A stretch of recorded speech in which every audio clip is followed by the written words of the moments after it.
11 साल में किसका विकास हुआ? बिहार का विकास देखते हैं या देश के प्रधानमंत्री का खुद का विकास आप देखते हैं? उन्हीं लोगों का विकास हुआ, बीजेपी का विकास हुआ। कांग्रेस ने आम आदमी पार्टी को धोखा दिया राजधानी दिल्ली में। देखिए, दोनों चट्टे बट्टे हुआ। तो क्या हिम्मत आप में है कि आप सोनिया गांधी या राहुल गांधी या वाड्रा को आप पकड़ के जेल में डाल सकते हैं? किसके चट्टे बट्टे हैं ये भी तो क्लियर करेंगे आप। मैंने कहा ना कि बीजेपी और कांग्रेस तो चट्टे बट्टे हैं। 10 लाख का चश्मा भी पहन लेते हैं और उनकी बात कुछ अलग है। वो कहते हैं मैं तो फक्कर आदमी हूँ, लेकिन फक्कर आदमी जो है 10 लाख और 15 लाख के कपड़े नहीं पहनता। और लेकिन दिल्ली में जिस प्रकार महिलाओं को ठगा गया कि 2500 रुपया, भाजपा ने कहा हम पहली कैबिनेट बैठक में 2500 रुपया दे देंगे, लेकिन क्या दे पाई? और वो कहते हैं कि पलायन रोको या यहाँ पर रोजगार दो। हमारा कहना है कि हम पलायन रोकेंगे और रोजगार भी देंगे। ट्रेनों की सुविधा बढ़ाने के बदले यहाँ इंडस्ट्री लगा दीजिए, यह उद्योग लगा दीजिए कि ताकि यहाँ के लोग यही काम कर सके। बिहार विधानसभा चुनाव होने में कई महीने बाकी है, लेकिन चुनाव से पहले जो माहौल बनता नजर आ रहा है वो बहुत ही अलग नजर आ रहा है। जहां तेजस्वी यादव का नाम मुख्यमंत्री के तौर पर प्रेजेंट किया जा रहा था, वो खुद कह रहे कि ठीक है चुना जाएगा मुख्यमंत्री के तौर पर मेरे चेहरे को, लेकिन साफ फिलहाल कुछ नहीं हो पा रहा है। एक तरफ इंडिया गठबंधन, दूसरी तरफ एनडीए की गठबंधन। अब एंट्री यहां पर जैसे जनसुराज की हो चली है। जनसुराज पूरी कोशिश में है कि कहीं ना कहीं कुछ न कुछ 243 सीट में से कुछ सीट उनके पास आ जाए, लेकिन अब यह भी देखना ज़रूरी है कि क्या बिहार की राजनीति में इस बार बदलाव की ज़रूरत है, क्योंकि मुख्यमंत्री नीतीश कुमार के चेहरे पर फिलहाल मोहर नहीं लग पाई है। लेकिन आने वाले वक्त में विधानसभा चुनाव को लेकर अब तीसरी एंट्री ये हो चली है कि जहां चिराग पासवान का नाम नहीं था कहीं पर, अब चिराग पासवान की भी एंट्री होने वाली है, ऐसा उन्होंने कहा है। हालांकि मीडिया के जरिए उन्होंने कहा है कि ज़्यादा लंबे वक्त तक मुझे दूर नहीं रहना है और आने वाले विधानसभा चुनाव में मैं मैदान में रहूँगा, लेकिन उनको प्रेजेंट एनडीए की तरफ से किया जाएगा। क्या मुख्यमंत्री के चेहरे के तौर पर उनको बिहार में चुनाव के मैदान पर उतारा जाएगा, कहना मुश्किल है, क्योंकि अभी तस्वीरें साफ नहीं हो पाई है। लेकिन अब बात होती है आम आदमी पार्टी की हार को लेकर। बिहार में एक तरह से आम आदमी पार्टी के कार्यकर्ता हो, नेता हो, जोनल प्रभारी हो या यहाँ के प्रवक्ता हो, तमाम लोग एक्टिव मोड पर हो चले हैं। तो यहाँ पर सबसे ज़्यादा बिहार की राजनीति में सीमांचल को साधने की कोशिश हर एक पार्टी की तरफ से की जाती है, चाहे वो मखाने के नाम पर हो, चाहे वो जूट के नाम पर हो, चाहे किसान को साधने की बात हो, चाहे पलायन को रोकने का मुद्दा हो, यह तमाम अहम समस्याओं को लेकर बातचीत होती है। तो क्या वाकई जिस तरीके से केजरीवाल की हार यानी राजधानी दिल्ली में हुई है, तो क्या उसका बदला अररिया में लिया जाएगा? अररिया की धरती पर लेने का बदला तो कोशिश तो की जा रही है। क्या मंथन हुआ है? आज प्रदेश के प्रवक्ता भी हैं, इनसे मेरा सबसे पहले सवाल होगा कि क्या बिहार की राजनीति में आप एक्टिव होना चाहते हैं और राजधानी दिल्ली में हारने के बाद इसका बदला क्या आप अररिया में लेना चाहेंगे? नमस्कार। पहले आपके जो चैनल देखने वाले हैं सभी का नमस्कार नेहा जी। और आम आदमी पार्टी बिहार में अब एक्टिव हो चुकी है, कमेटी मिल चुकी है। हमारे बीच नए जो अध्यक्ष हैं माननीय राकेश यादव जी अध्यक्ष चुने गए हैं। अजय यादव प्रभारी हैं बिहार के और सह प्रभारी अभिनव राय जी हैं। तो कुल मिलाकर सभी एक्टिव मोड में आ गए हैं और नई कमेटी बन गई है और सभी अपने अपने ज़िले में कार्यक्रम में लगा हुआ है और जिला कमेटी का गठन किया जा रहा है। आज अररिया में भी जिला कमेटी के गठन को लेकर के बात चली और अगली बैठक 11 को है। हमारे बीच यहाँ जिला प्रभारी श्री राजेश भारदार जी थे। तो एक मंथन ये हुआ कि सभी जिलों में कार्यक्रम हो रहे हैं। अररिया में भी आम आदमी पार्टी के कार्यक्रम होने हैं, कई नुक्कड़ सभा होंगी और कई जगह जो पंचायत में सभाएं होंगी। तो इस तरह लोगों के दिलों को टटोला जा रहा है कि आम आदमी के प्रति लोगों का क्या रुझान है। हालांकि चुनावी दंगल शो में लगातार कर रही चुनाव 2025 को लेकर के, तो लोगों का मानना, जो आम जनता शो में आ रहे हैं, उनका कहना है कि मैडम अगर कोई आदमी यहाँ से चुनाव लड़ना चाहते हैं लेकिन केजरीवाल जैसी फैसिलिटी, दिल्ली जैसी फैसिलिटी और सुविधा मिले तो हम लोग वोट करेंगे। आपके लिए तो पॉजिटिव है ये? बिल्कुल अंडर करंट है, पूरे बिहार में अंडर करंट है। खासतौर पर सीमांचल में तो एक विकल्प की स्थिति है। आम आदमी पार्टी अगर केंद्रीय नेतृत्व हमें आज्ञा देती है और उम्मीद है कि हम लोग यहाँ चुनाव लड़ेंगे अगर केंद्रीय नेतृत्व की ओर से हरी झंडी मिलती है, हम लोग अपनी पूरी तैयारी कर रहे हैं, पूरे संगठन बूथ स्तर पर बना रहे हैं और मजबूती के साथ चुनाव लड़ेंगे हम लोग। कितनी सीट पर चुनाव लड़ने की तैयारी है आम आदमी पार्टी की? देखिए, इस संबंध में अभी कहना जो है बहुत जल्दी होगा, क्योंकि केंद्रीय नेतृत्व को तय करना है कि वो कितने सीट पर चुनाव लड़ना चाह रहे हैं और उनकी रणनीति क्या होगी। कि जब तक केजरीवाल जी की ओर से जब तक वो कहेंगे नहीं कि अब हम आ गए हैं, बिहार में चुनाव लड़ना चाहते हैं, तभी कार्यकर्ताओं में जोश जगेगा। और साथ में जो अंडर करंट लोगों में है कि दिल्ली में तो अच्छा काम हुआ है, तो बिहार में क्यों नहीं हो सकता है, क्योंकि सभी इससे दुखी हो चुके हैं लोग, सभी पार्टियों से लोग दुखी हो चुके हैं और लोग चाहते हैं कि केजरीवाल जी बिहार में एंट्री करें। लेकिन जनसुराज भी मैदान में है, आम आदमी पार्टी भी मैदान में होगी, तमाम पार्टियां एकजुट होकर मैदान में उतरेगी, तो क्या लगता है इसका फायदा थर्ड पोजीशन पर होगा? बिल्कुल, लोग विकल्प खोज रहे हैं। हाँ, सभी पार्टियां अच्छी होती है, लेकिन उनकी नीतियां जो है, उनकी नीतियां जी बिल्कुल। और हमारी जो विचारधारा है, केजरीवाल जी की विचारधारा क्या है, बिजली, मुफ्त बिजली, पानी, साथ में जो महिला सुरक्षा है, फिर रोजगार है, ये हमारे मुद्दे हैं। हमारे मुद्दे जो है वो हिंदू मुसलमान नहीं है, क्योंकि हम सभी को साथ लेके चलना चाहते हैं, क्योंकि ये इस देश की सबसे बड़ी खूबसूरती है कि यह वह माला है जिसमें हिंदू भी है, मुसलमान भी है, सिख भी है और ईसाई भी है जी। तो सीमांचल अगर अररिया की बात की जाए तो अररिया में आपको मुख्य मुद्दा चुनाव को लेकर क्या लगता है, और आपकी नज़र में मौजूदा विधायक द्वारा ऐसी क्या कमियां हैं जो काम नहीं किया गया है? देखिए कि यहाँ के सारे नेता हैं वो सिर्फ हवाई हैं। आज मेरा जन्म यही हुआ है, लेकिन जो डेवलपमेंट है, विकास है, कुछ भी नहीं हो पाया है। सभी जो है यहाँ लोग जीतते हैं और अपना पेट भरते हैं, कोई भी जनता को छोड़ दिया जाता है। आज प्रधानमंत्री जी आए थे, उन्होंने कहा कि भाई हम ट्रेन की सुविधा और बढ़ा देंगे, 1-2 ट्रेनें और लगा देंगे, हम लाइनें और बढ़ा देंगे। हमारा कहना है कि आप ट्रेनों की सुविधा बढ़ाने के बदले यहाँ इंडस्ट्री लगा दीजिए, यह उद्योग लगा दीजिए, कि ताकि यहाँ के लोग यहीं काम कर सके। हम क्यों सूरत जाएं, क्यों जाए गुजरात जाएं, अहमदाबाद क्यों जाए, क्यों मुंबई जाएं, दिल्ली क्यों जाएं, हरियाणा क्यों जाएं? वहाँ के लोग यहाँ क्यों नहीं आते हैं? क्योंकि वहाँ इंडस्ट्री है, यहाँ इंडस्ट्री नहीं है। तो हमारी प्राथमिकता है कि यहाँ उद्योग धंधे लगे और लोगों को यही रोजगार मिले, साथ में अच्छी पढ़ाई लिखाई हो, अच्छे स्कूल हों, महिलाओं को जो है समान राशि दी जाए, बिजली पानी सब मुफ्त हो, तभी जा कर के हम एक अच्छे समाज की रचना कर पाएंगे। अहम मुद्दा होगा कि बेरोजगारी दर ज़्यादा है और सीमांचल के गरीब जनता जो भी हैं, जो पलायन कर रहे हैं, उस पलायन को रोकने की कोशिश होनी चाहिए। और आज 1 मई है, मजदूर दिवस है, लोग शुभकामनाएं देते हैं मजदूर दिवस पर, लेकिन लोग ये नहीं कहते कि इस पर इंडस्ट्री बना दिया जाए, यहाँ पर फैक्ट्री बना दी जाए। हालांकि मैं आज खुद कवरेज करूँगी वो लोगों को जो पलायन कर रहे हैं राजधानी दिल्ली के लिए। आपने जैसा कहा ट्रेन अब एक सीमांचल चलती थी और एक्स्ट्रा और भी ट्रेन आ गई है, जिसका कवरेज मैं करने की मतलब मैं प्लान करी, हो सकता है आज मैं कवर करूं उसको।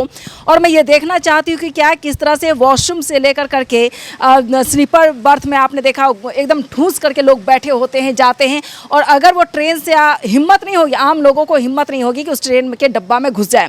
लेकिन सवाल ये कि क्या सीमांचल को साधने की हर एक पार्टी द्वारा पुरजोर कोशिश की जाती है, सीमांचल फिर ठगा हुआ क्यों महसूस करता है?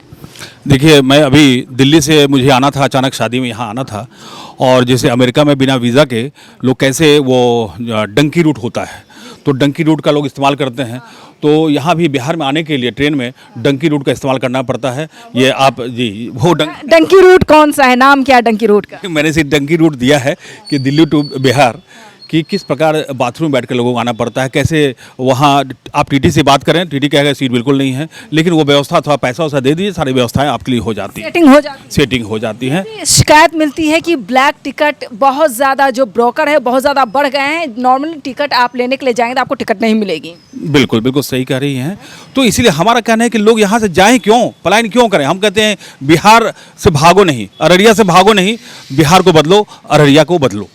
लेकिन अब कन्हैया कुमार जिस तरीके से एंट्री कर चुके हैं, कन्हैया कुमार भी कांग्रेस की तरफ से पुरजोर कोशिश साधने की जा रही है कि पलायन रोको रोजगार दो की नीति है।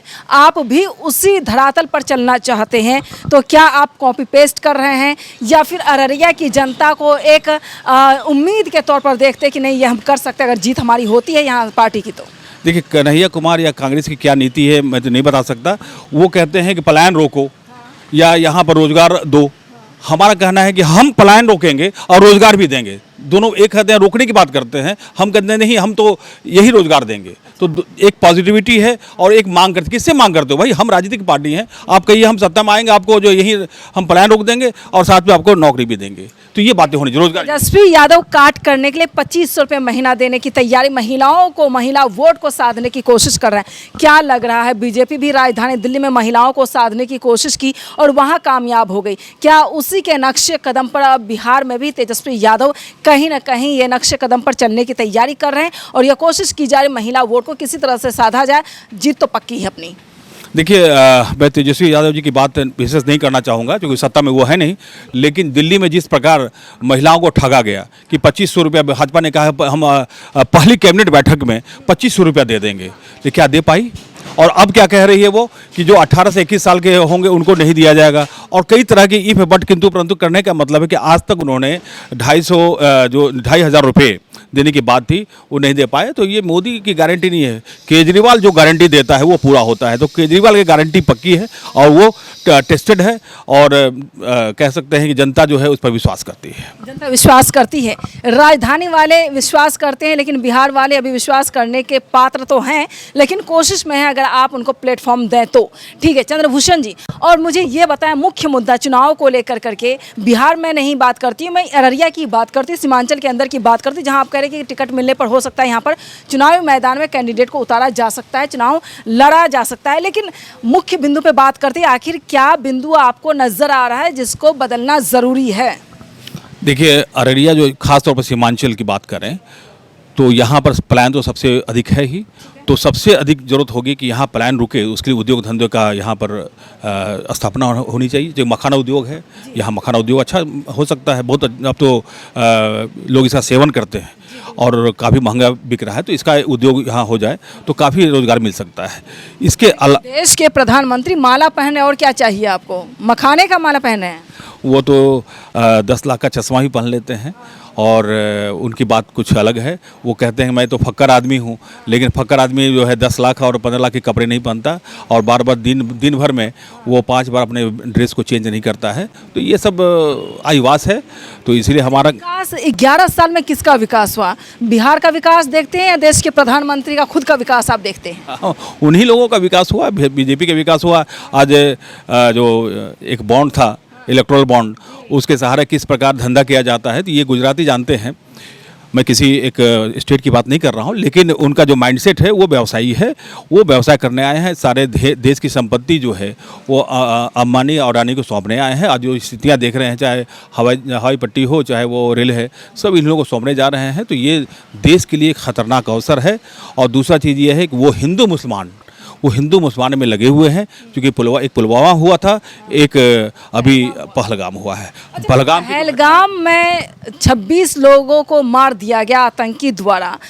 देश के प्रधानमंत्री दिल्ली में आंसू रोक करके रखे और बिहार के मधुबनी में आकर के अपने आंसू लोगों को दिखाने लगे। ये कहने लगे कि ये हमला हुआ, आतंकी हमला, धरातल के कहीं भी वो ज़मीन के 7वां तल पे भी मौजूद रहे आतंकी, उसको मार गिराएंगे। देखिए, ये लोग नकली हिंदू हैं। मैं आपको बताता हूँ, जब आपके यहाँ घर में मौत होती है तो 13 दिन जो है श्राद्ध कर्म होता है ना। हमारे 26 माता बहनों को या भाइयों को मार दिया गया, और आपको ये शर्म नहीं आ रही है कि आप हिंदू कह रहे हैं? हिंदू में 13 दिन का जो है संस्कार चलता है।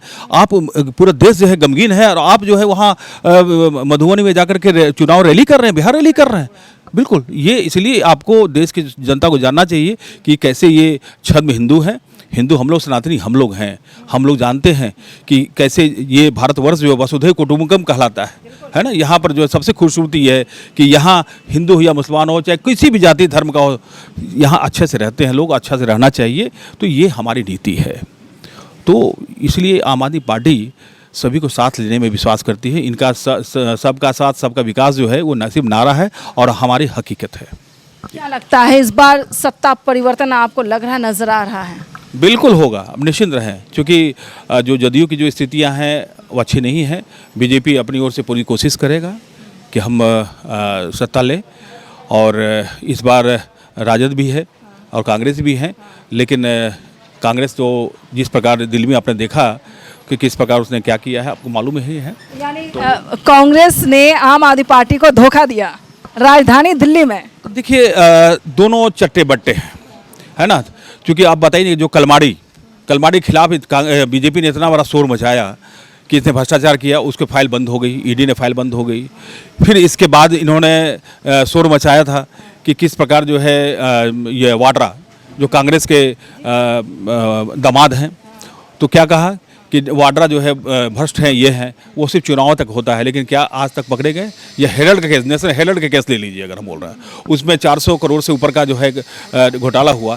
तो क्या हिम्मत आप में है कि आप सोनिया गांधी या राहुल गांधी या वाड्रा को आप पकड़ के जेल में डाल सकते हैं? किसके चट्टे बट्टे हैं ये भी तो क्लियर करेंगे आप। मैंने कहा ना कि बीजेपी और कांग्रेस तो चट्टे बट्टे हैं। अच्छा, एक ही है, एक ही है, एक सिक्का के दो पहलू। जी, एक ही सिक्का का पहलू है। उनका कहना है एक बार तुम बैटिंग कर लो, एक बार हम जो है गेंदबाजी कर लेते हैं। तो यही है इन लोगों का, यही जो क्रिकेट खेल रहे हैं ये। हम अपनी अलग, आपके तो गठबंधन में थे, आप कैसी बात कर रहे हैं? बिहार में लोकसभा चुनाव के साथ आम आदमी पार्टी था ही। देखिए गठबंधन में जोड़ रहे हम लोग।